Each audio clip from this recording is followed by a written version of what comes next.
Assalamualaikum warahmatullahi wabarakatuh. Ketemu kembali bersama saya Gusma di sini. Alhamdulillah wa syukurillah wa nikmatillah. Di kesempatan saat ini saya bisa menemui panjenengan semuanya. Semoga pertemuan kita kali ini akan bisa membawa manfaat, membawa barokah, maslahah fitini wa dunya wal akhirah untuk saya dan untuk semuanya. Amin amin amin ya rabbal alamin. Sebelum kita melanjutkan pembahasan tentang ngaji kitab Al-Hikam atau tentang hikam, tentang sholat atau hikam pasal ke 126 sampai 131, sebelumnya akan saya sedikit memberitahu bahwa pengetahuan orang ataupun pengertian dan pemahaman orang atau keilmuannya itu masing-masing tidak sama. Dan semoga ini nanti jika ada kesalahan saya mohon maaf. Baik, sebelum kita melanjutkan kajian kita, mari kita panjatkan puji syukur kehadirat Allah Ta'ala dan kita bersolawat di sini. Bismillahirrahmanirrahim. Allahumma sholli ala Muhammad ya Rabbi sholli alaihi wasallim. Allahumma sholli ala Muhammad ya Rabbi sholli alaihi wasallim. Allahumma sholli ala Muhammad ya Rabbi sholli alaihi wasallim. Al-Fatihah. A'udzu billahi minasyaitonir rajim. Bismillahirrahmanirrahim. Alhamdulillahirabbil alamin arrahmanir rahim maliki yaumiddin. Iyyaka na'budu wa iyyaka nasta'in. Ihdinas siratal mustaqim. Shiratal ladzina an'amta 'alaihim ghairil maghdubi 'alaihim waladdallin. Amin ya rabbal alamin. Bismillahirrahmanirrahim. Hikam pasal 128 yang artinya Allah Ta'ala itu mengetahui bahwa engkau mudah bosan, jemu, maka Allah membuat bermacam-macam cara taat. Jadi gitu loh. Maka Allah membuat bermacam-macam cara taat ibadah, dan Allah mengetahui bahwa engkau bersifat rakus, terlalu bersemangat, maka dalam beberapa waktu dilarang melakukan sholat, supaya hikmah kemauan yang kuatmu tertuju pada sempurnanya sholat. Iqamatus sholat, bukan sekedar sholat, sebab tidak semua orang yang sholat itu mendirikan sholat atau iqamatus sholat.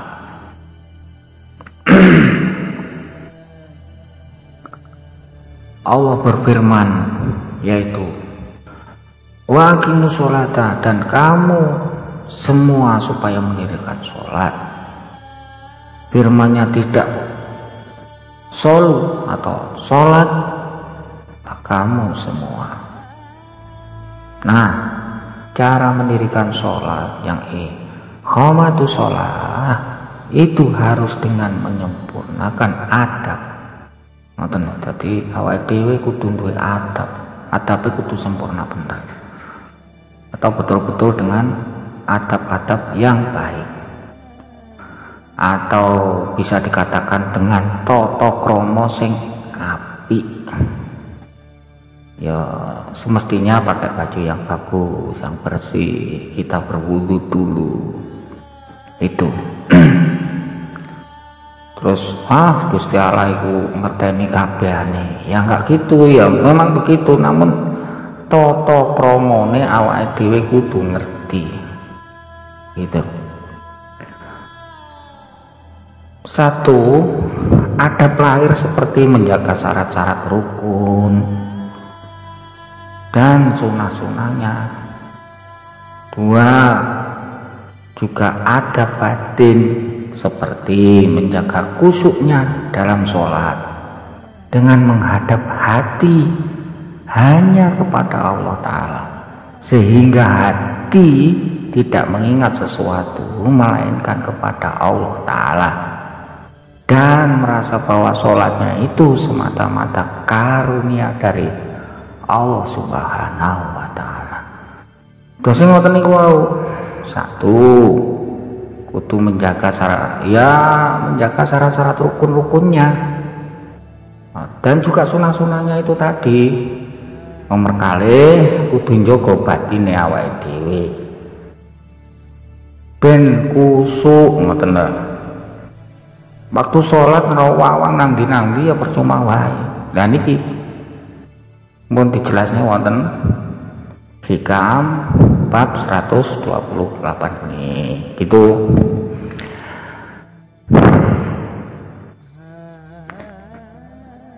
Menghadap hati kepada Allah sehingga hati tidak mengingat sesuatu melainkan kepada Allah Ta'ala, dan merasa bahwa sholatnya itu semata-mata karunia dari Allah. Nah orang Allah nguwai karunia, nguwai rahmah, nguwai sembarang kali awake dhewe niki mboten saged nopo-nopo, sholat jengking dan sebagainya nggak bisa apa-apa gitu loh. Sholat dengan menyempurnakan adab tata kromonya ini yang akan menimbulkan bekas seperti bertambah baik budi pekertinya dan mencegah dari perbuatan keji dan mungkar. Inna sholata tah anil fakhsa wal munkar ngoten. Terus kados ngoten niku wau, dadi mboten saged kok ya daripada tidak lah, ya lebih baik sholat. Namun kalau sudah mengerti seperti itu, kita harus bisa menjaga adab, rukun-rukun, sunah-sunah, dan juga menjaga batine awake dhewe ben khusyuk nang ngone Allah Ta'ala, bener-bener nang Allah Ta'ala, bukan karena wedi nanti ada begini atau nanti diberi begini. Memang itu kewajibannya awake dhewe gitu loh. Memang betul-betul itu sudah menjadi kewajiban kita gitu. Kemudian berlanjut ke ke yang 129, yaitu kalau tadi kan 128, sekarang menginjak 129. Sebenarnya itu penjelasan seperti itu sudah jelas ya, tergantung kita saja, kita bisa menjabarkan sendiri. Kalau 128 tadi adab lahir seperti menjaga syarat-syarat rukun dan sunah-sunahnya sholat, ya sopo mawon ikulah. Terus adab batin seperti menjaga batin khusyuk dalam sholat dan menghadapnya hatinya kepada Allah Ta'ala, sehingga hati tidak mengingat sesuatu melainkan kepada Allah Ta'ala, hingga merasa bahwa sholatnya itu semata-mata karunia dari Allah niku. Nak mboten dikai karunia Allah mboten saged napa-napa wae iki. Ngoten lho. Berlanjut ke 129. Sholat itu sebagai penguncian atau penyucian atau pembersih hati dari kotoran dan dosa, dan untuk membuka pintu ghaib sarah. Terus ngoten niku, sholat niku sebagai penyucian atau pembersih hati dari kotoran-kotoran maupun dosa, dan untuk membuka pintu ghaib atau susah. Pintu ghaib ngoten kados yang diriwayataken Rasulullah Shallallahu Alaihi Wasallam ingkang kados niki bersabda, sesungguhnya perumpamaan sholat itu bagai sungai yang mengalir. Jadi sholatmu koyok kena diumpamane koyok banyu mili ngoten di depan pintu rumah salah seorang. Ngoten Rasulullah bersabda, sesungguhnya perumpamaan sholat itu bagaikan sungai yang mengalir di depan pintu rumah salah seorang, maka ia mandi di sungai itu tiap hari 5 kali. Apakah masih ada sisa kotoran-kotorannya? Jawab sahabat, tidak ada sisa kotoran sedikit pun. Maka Rasulullah bersabda, demikian pula sholat 5 waktu yang menghapuskan dosa. Ngoten. Terus diumpamane kados banyu, terus awake iki mandi di situ. Apakah mandi selama 5 kali itu terus jik nempel kotoran-kotoran? Kan mboten mungkin ngoten lho. Wong wis adus 5 kali dalam 1 hari kan ya walaupun ada kan nggak seperti yang belum mandi gitu. Diumpamakan kados ngoten niku wow. Juga sholat sebagai pembuka pintu gaib. Sebab bila hati telah bersih dan selalu berhubungan dengan Tuhannya, pasti lambat laun akan terbuka baginya tirai pintu gaib. Ngoten niku wau. Sholat sebagai pembuka pintu gaib. Sebab bila hati telah bersih dan selalu berhubungan dengan Tuhannya, pasti lambat laun akan terbuka baginya tirai pintu gaib. Tadi barang-barang sing ketutupan kalih napa nggih, kalih tirai-tirai nyapot awak ndonga kadang gak iso teko-tekan, apa ta njaluk sing ngene gak iso tekan-tekan. Masalahe ngene iku wau niki lho. Tasik tertutup kali tirai-tirai niku wau. Terus salate yo jejegno sing tenanan, 5 waktune dijejekne, rukun-rukun dilakoni, sunah-sunah dilakoni, insyaallah. Dengan begitu hati ini akan selalu berhubungan sama Tuhannya, selalu bersih kita itu berhubungan sama Allah Ta'ala. Itu akan berjalan dengan sendirinya tanpa kita sing kada bengek sing gawe ngene sing gawe ngono, enggak. Itu dengan sendirinya akan terbuka sendiri. Enek sing menghantarkan kita sendiri berhubungan dengan Allah, pasti lambat laun seperti itu akan terbuka pintu-pintu tirai pintu gaib itu. Ngoten. Niku ingkang 129. Kemudian berlanjut ke 130. Sholat itu sebagai tempat bermunajat kepada Allah Subhanahu wa Ta'ala, dan sebagai pembersih hati dari kotoran juga dosa. Dan di dalam sholat itu sebagai lapangan yang luas berbagai sir, ilmu, makrifat, dan rahasia-rahasia Tuhan, dan akan memancar terang padanya cahaya-cahaya atau nur-nur ilmu makrifat. Terus ngoten gua.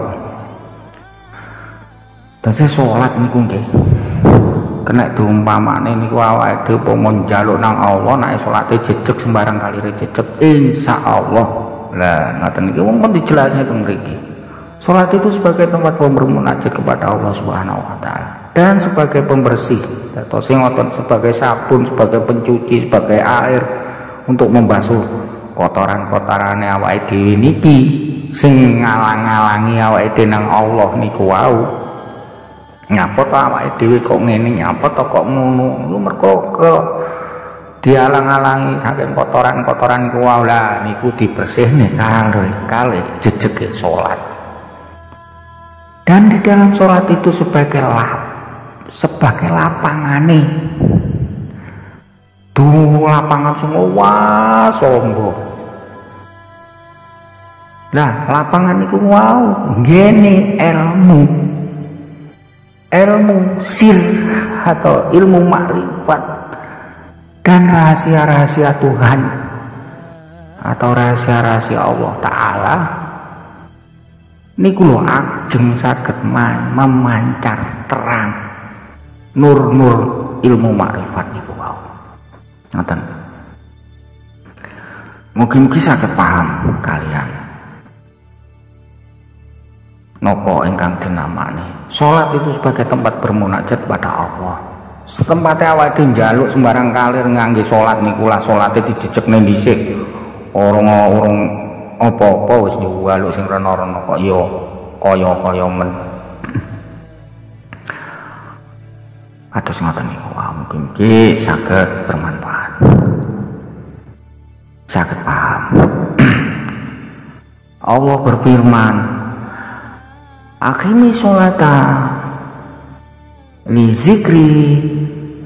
Dirikanlah dan tegakkanlah sholat itu untuk zikir, ingat kepadaku. Ngaten lho. Terus Allah berfirman, "Aqimi sholata li zikri."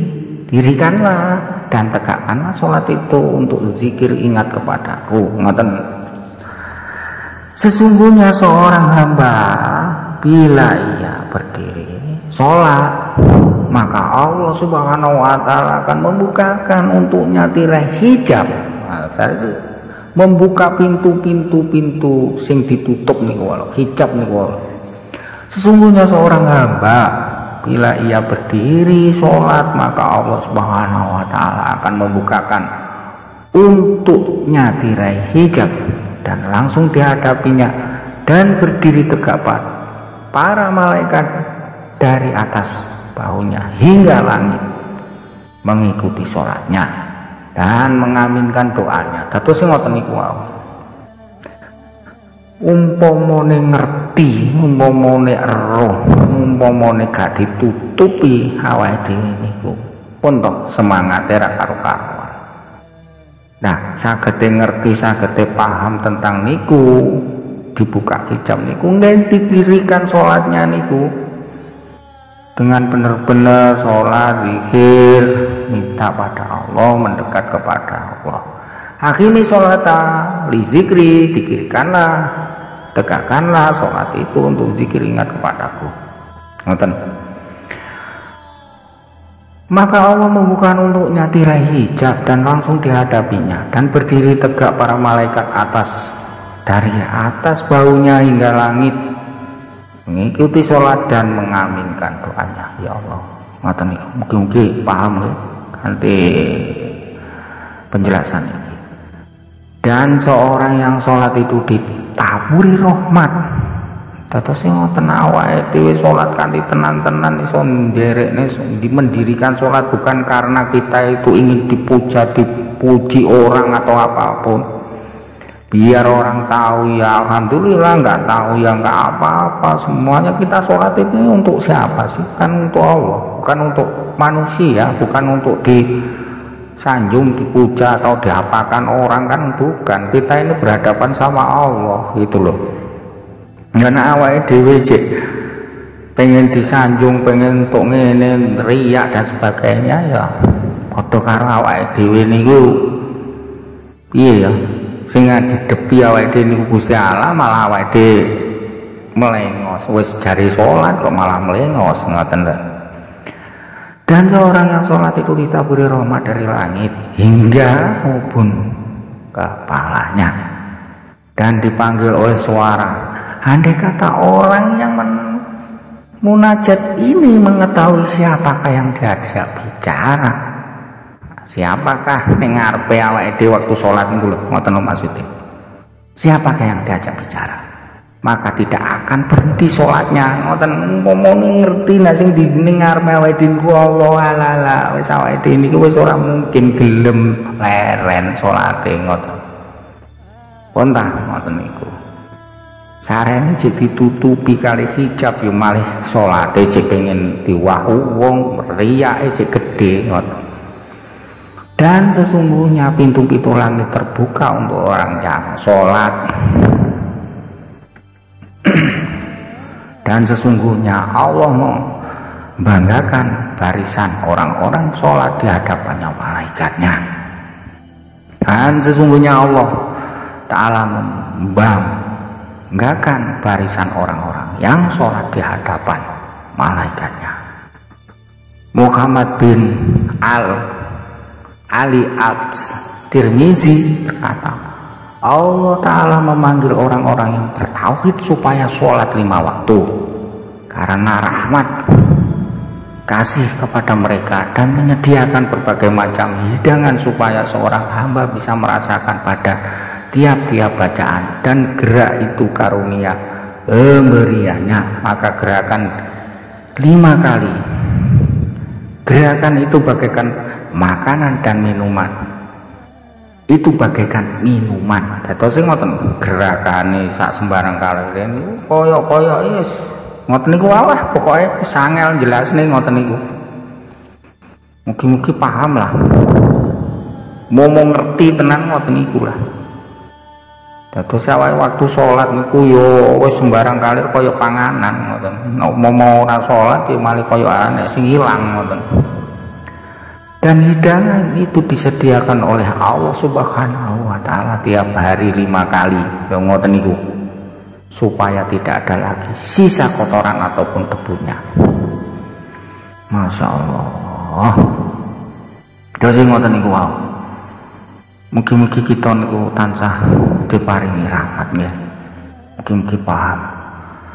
Dalam kitab Taurat disebutkan, hai anak Adam, jangan malas untuk mendirikan sholat di hadapanku sambil menangis, maka akulah Allah Ta'ala yang telah mendekat dari hatimu, karena gaib engkau telah dapat melihat cahayaku. Dados ngoten niku. Dan karena gaib engkau telah dapat melihat cahayaku, cahaya nurku. Ngoten lho. Mungkin saged paham. Berlanjut ke 131. Allah telah mengetahui kelemahanmu. Dados Allah niku ngerti kelemahane awake dhewe, kelebihane awake dhewe, apa sing dikepingini, apa sing dikarepne, apa krenteke awake dhewe niku Allah ngerti. Allah paham ngoten. Sampan sholat niku karena apa? Jangan bersembunyi, bertepuk sebelah tangan ketoke sholat tapi noleh nang liya, padahal nih hadapannya itu Allah. Kok yo gak izin kok pengen riya, pengen diwau wong kok ora pengen nang Allah lho. Ngoten niku lho bali teng mriku wau. Lah sholat niku koyok-koyok sebagai panganan ngoten. Maka Allah menyederhanakan bilangannya, asalnya 50 waktu menjadi 5 waktu kan ngoten. Dan Allah Ta'ala mengetahui bahwa engkau itu sangat berhajat, maka ia memperbanyaknya menjadi atau melipat gandakan asror atau dan pahalanya. Ngoten. Atau saya mau kan sholat itu kan pertama kan 50 kali. Terus akhirnya kalau Allah niku di nopo niku di cilikne maneh dadi 5 kali ngoten. Dan Allah mengetahui bahwa engkau itu sangat berhajat, maka ia memperbanyak atau melipat gandakan asror dan pahalanya, walaupun 5 kali pahalanya diluwih gedekno, bahkan melebihi yang 50 kali niku. Wow, ngoten. Allah itu mengetahui kalau hamba itu butuh sekali anugerah darinya, maka Allah Ta'ala akan memperbanyak asrornya, pahalanya pahala sholatnya, yakni Allah Ta'ala akan memperbanyak anugerah berupa ilmu dan ma'rifat di dalam hatinya. Ngoten lho, ma'rifat ilmu hati niku enek nggih teng jero ati awake dhewe niki sing ngerti murkale awake dhewe hablum minallah, boten karena Allah, boten karena menungso, ngoten menungso riya niku mungkin. Dalam kitab ini disebutkan amdadaha itu mempunyai dua arti. Satu, untuk orang yang bermaksud usul kepada Allah Ta'ala atau salik, itu bermakna asror, yaitu anugerah ilmu makrifat. Ngoten. Nomor kali, untuk orang yang tidak bermaksud usul kepada Allah Subhanahu wa Ta'ala atau salik, itu bermakna tas atau sawab atau pahalanya, yakni Allah melipat gandakan pahalanya sholatnya tersebut. Sholat itu atau sholatmu yang 5 waktu tapi diberi pahala 5 waktu. Ngoten sing ngoten niku wau, sih enek wong niku sing pengen suluk nang Allah Ta'ala, akhirnya duwe anugerah, duwe kelebihan, akhirnya ketemu ilmu makrifat dan lain-lain lah banyak. Terus anak malih kangge wong sing kangge usul kepada Allah Ta'ala atau salik niku wau angsale nggih pahala, yakni Allah berlipat gandakan pahalanya tersebut di dalam sholat tersebut. Ngoten niku. Ya mugi-mugi saiki niki saged membawa manfaat, membawa barokah untuk kita semuanya, untuk keluarga kita, untuk diri kita, dan untuk semuanya, dan kita bisa lebih dapat memperbaiki diri kita agar lebih baik lagi. Amin amin amin ya rabbal alamin. Karena ini sangat panjang ya untuk penjelasannya, saya cukup sedikit aja. Semoga kita bisa introspeksi diri. Jika ada tutur kata yang kurang berkenan, saya mohon maaf. Usikum wa nafsi bitaqwallah. Nanti akan saya sambung kembali di video yang akan datang. Wabillahi taufiq wal hidayah wal inayah. Segala kebenarannya milik Allah. Assalamualaikum warahmatullahi wabarakatuh.